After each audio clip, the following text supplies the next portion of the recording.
This is the plaintiff, Michael.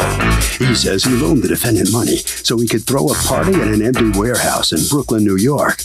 Unfortunately, it was closed down because of noise complaints. After the cops came and kicked everyone out, the defendant promised to pay him, but never did. So here they are in court over the $2,590 he's owed.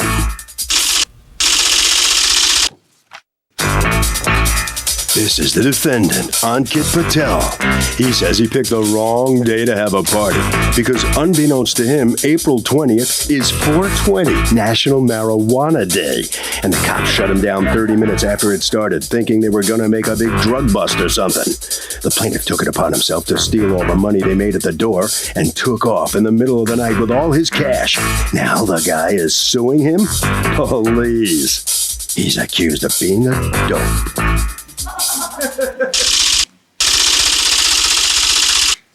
All parties, please raise your right hands. Welcome back to the People's Court. Next case in the docket, the plaintiff loaned the defendant money for a big warehouse party, but the cops shut it down because it was too noisy, and the defendant stiffed him. But the defendant says the party was on 420, and he didn't know about the whole pot day thing, and he says the plaintiff actually stole all the money. It's the case of, let's be blunt. Thank you, Douglas. Michael, okay, you are suing Ankit Patel for $2,590 that you say he owes you on the loan portion of a business agreement that you had with him. According to you, you do not owe that money to him because it was entirely an investment and both of you lost your shirts. Okay, what happened?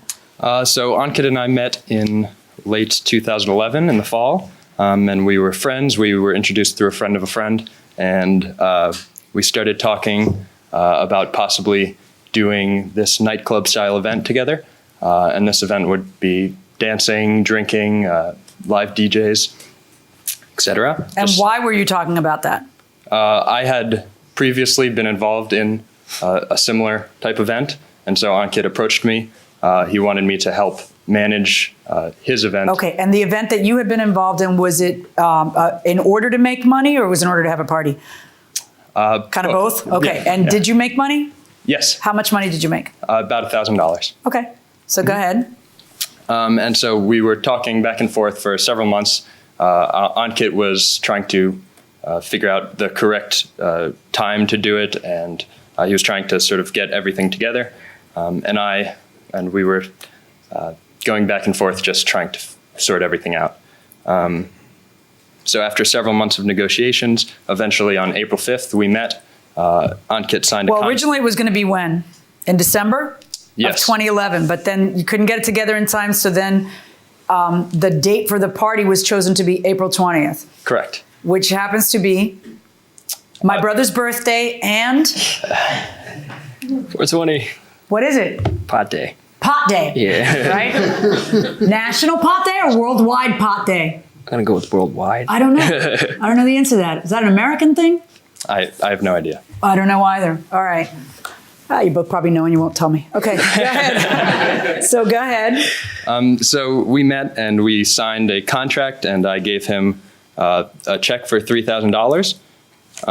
And so in the stipulations of the contract, which I have right here, it was agreed that Ankit, if the party was not profitable, Ankit would pay me back the initial loan as well as 10% interest. But if it was profitable, then we would split the profits 20% to 80%. Okay, now that doesn't sound like a very good business deal for you. Yes. So what, you just really wanted to have a party? It was kind of fun? I like to think of it that I gave out the loan I gave it out as for three reasons. Number one, because I like Ankit. He was a friend of mine, so I wanted to help him out. Number two, because there was a significant chance that we would make some money. And very little. Maybe make more if you put it in a CD or something. Correct. Maybe not. But, you know, okay, go on. And the third reason is because it's fun. Okay. All right, so let me see the contract that the two of you signed. Yep, and I also have attached here the copy of the check. Okay. You folks signed a contract on April 5th. What do you do for a living? I'm a student and a photographer. Okay. What do you do for a living? I'm a student, and I'm a banker. I'm a teller at a bank. And what are you studying? I'm studying business. Okay. This contract dated 4/5 is legally binding, blah, blah, blah. Agreed to invest. You, Michael, agreed to invest an initial $3,000 and beyond that as needed by Ankit Patel. That's a very dangerous thing to say. That's kind of really open-ended. You should never have that in there. The invested money is to be used for a party that will be held on April 20th. $3,000 plus 10% interest and appropriate receipts for all expenses should be paid by April 30th. For each additional month, the money is not paid back in full. An additional 10% in interest will be due. If the party's profitable, all money earned will be split 20-80. 20 for Michael, 80 for Ankit. Ankit is solely responsible for anything that happens at or while planning for the party. Michael provided his time in promoting, setting up the party, and cleaning up. Any and all legal or financial sanctions that may occur, because we're already anticipating them, are the sole responsibility of Ankit. Okay, pretty clear. And then what happens? You should always put loan on the memo line if it's a loan. All right, and then what happens? So the night of the event, about an hour into it, the police responded to what they said was a noise complaint. And so they came in and just told Ankit to turn down the music, and they ushered everybody out. Why'd they usher everybody out? Why can't they just turn down the music? That's what we said. No, I know, but what did the police say? We had like a bunch of liquor. Like we had a bunch of like liquor without a license. We had a full bar. Well, were and you we were selling charging, liquor? Yeah, and we had So they closed you down because you weren't allowed to sell liquor without a license? Right, exactly. Okay. And we were charging people entrance fee too. Like, Right, but did they also have to pay separately for the liquor? It depends. It was like $20 if you want to just come in, and like if you didn't want to drink, you could just come in and party for $20. But it's like $40 for open bar. You can have all the liquor you want. So if you wanted liquor, you could just pay $20. How many people showed up at the party?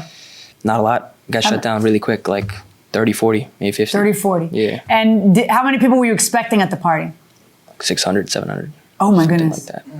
So when the police came, what did you do? I left along with everybody else. Okay, and left him to clean up alone? No, I came back in about 20 minutes, half an hour maybe. When the coast was clear? Okay, and then did you help him clean up? Yes, I did. Okay, and then how much money was at the door? $410. Okay, you say that there was 2,000 something with 30 people. How are they going to be? What was the amount you said in your complaint? In your answer to the complaint, what did you say? Yeah, there was around like 50, 60 people in there. And therefore, there was how much at the door, sweetie? I don't know, because I was like doing a bunch of other stuff. I wasn't even in charge of the money. I couldn't even handle the money. There was like so much other stuff going on that I had to take care of. There was like a barrel leak. Water was leaking, and I had to get. So what evidence do you have that he's lying? Didn't you have? That's If the- you yeah, weren't handling, that's- stop. If you weren't handling the door, then who was? I don't remember. It was a friend of mine. Okay, you can't remember. Yeah, Then that just yeah. makes you a slack jaw. That doesn't give you evidence. That's true. You know, you have to prove that the amount he's saying is wrong. I mean, Right, he's giving me affirmative evidence that where he's testifying that there was how much? 400 and what? $410. $410, which Right. is a multiple of the figures you were talking about. And then you're saying, no, there was more, but I can't prove it, and I have no idea who can. Yeah, I can't prove that there was. And then, all right, can't see why you didn't do good business here. And then, so then what happens? It's just luck of the. What do you think? You think you picked the wrong night because they were all like, yeah, like looking for absolutely. And also the thing is, like, he's thrown parties there before, like in the same spot. It's the exact same like venue that he. And he's gotten used away with before. it, so should you. Right. Well, I was thinking maybe with his help, we would be able to like organize it like well and and he would be able to like help me out, telling me what exactly I need to make everything like run smoothly. Because I'm sure. Yeah, but the luck of the draw that the police end up showing up and closing you down because I mean that's present in any time that you have unauthorized liquor. Right. All right. So why are you paying him? Because I feel as it was a business investment. You know what I mean? We both went in. We were both going to profit from it. That's absolutely true when you don't sign this contract. But how can you feel that when it's right here on this contract that it wasn't? That the profit was a business venture and a maybe, but that the $3,000 was a loan. That's correct. So why aren't you paying him? Because I feel like he told me that he would do a lot more for me. He would help me. I felt comfortable going with him, like actually like, doing this with. First, What do you feel he didn't do that he should have done? A lot. He says like he cleaned up at the end. He came to get his projector and then he left afterwards. Like he actually didn't bring me like when he left, he took all the money. I didn't see any of the money. He took all of it and just like left. And I had to deal with the rest of the cops. And then when finally the cops left, He came during the cops? No, he came when the cops came. He like took the money, whatever was there. I didn't even see this happen, but he just took all the money and left. I didn't see a dime. I didn't see one penny from it. So is it too risky to throw a party on 420? What do you think? Yeah, I do. Why? Just because everybody's getting high and going crazy. Okay, I mean, that's what a lot of people think. No, I believe it would be the same other days. Your luck. You think it's the same as any other day? Yes. What do you think? I think it depends on the situation. Like, for example, her birthday is on 4/20, and we'll celebrate her birthday the same as any other day. Okay, is that really a pacifier? Well, yeah. Going inside the courtroom. Did you help clean up? I don't remember exactly how long I was there for, but Did you help clean up? I'm not sure. I think you're sure. All right. Well, other than that, what reason do you have not to pay him the money that you owe? I basically have the emails between us saying what he would help me with, setting up, doing. No. There was a series of emails before the contract where he's saying stuff and you're saying what you'd like, and then at the end you sign the contract that supersedes everything. Right. And in it says you're responsible for everything. Right. Other than that, he'll help you set up, which he did. Yeah. He'll help you promote, which he did. And he'll help you clean up. So other than that, we didn't have his helping hands making work light of cleanup. Okay, other than that, what reason do you have for not paying him the money? And the answer would be, I have none, and please take me out of my misery. You said in your answer to the complaint that you felt that he was responsible for getting a liquor license. Where's that defense? Basically, I kind of trusted him in that he would help me make sure that it was, successful, because he's done this before, and we would be able to get through it easily. Basically, what I was doing. I don't know what you're saying. Are you saying that you didn't know you'd have to get a liquor license? Yeah. I wasn't sure because you're doing a bootleg party in a warehouse. It was my first one. I've never. Yeah, but you know that it's completely on the QT, kind of like it's not really what you're supposed to be doing. That everybody's like winking, and I think he kind of knew that too. Like we both kind of knew that we were doing. You both kind of knew because you've attended these things, and you know that maybe not half, but a bunch of the people. How old are you? I'm 21. How old are you? 19. Exactly. Okay, you're not even supposed to be drinking. You know darn well what you're doing. And I know this because people like you invite my daughters to these things. Okay, and I got to be really hyper vigilant and like read every Facebook post looking for your stupid party. It's exhausting. That's us. Okay, so please don't look at me and say, I don't know. I thought I was going to get a liquor license. You were never going to get a liquor license. You had bad luck. You got shut down. Why aren't you paying the guy? All right, check please. Pay the guy, okay? You owe the guy the money. Verdict for the plaintiff, $2,590. Stop inviting my daughter.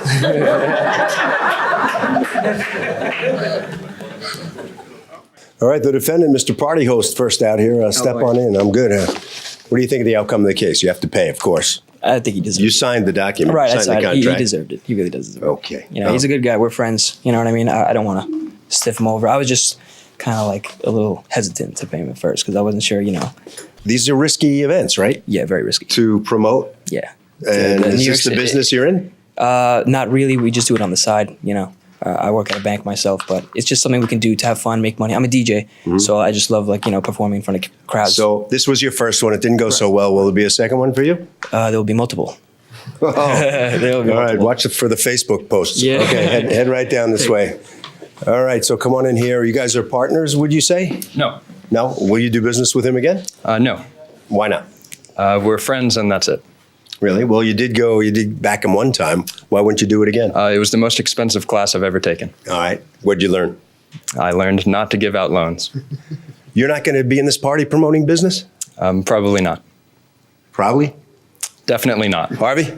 Okay, these guys obviously were operating on the edge and they were asking for trouble, and I hope I didn't scar your baby. That'll do it for this case. Litigants for the next case on the way into the courtroom right now.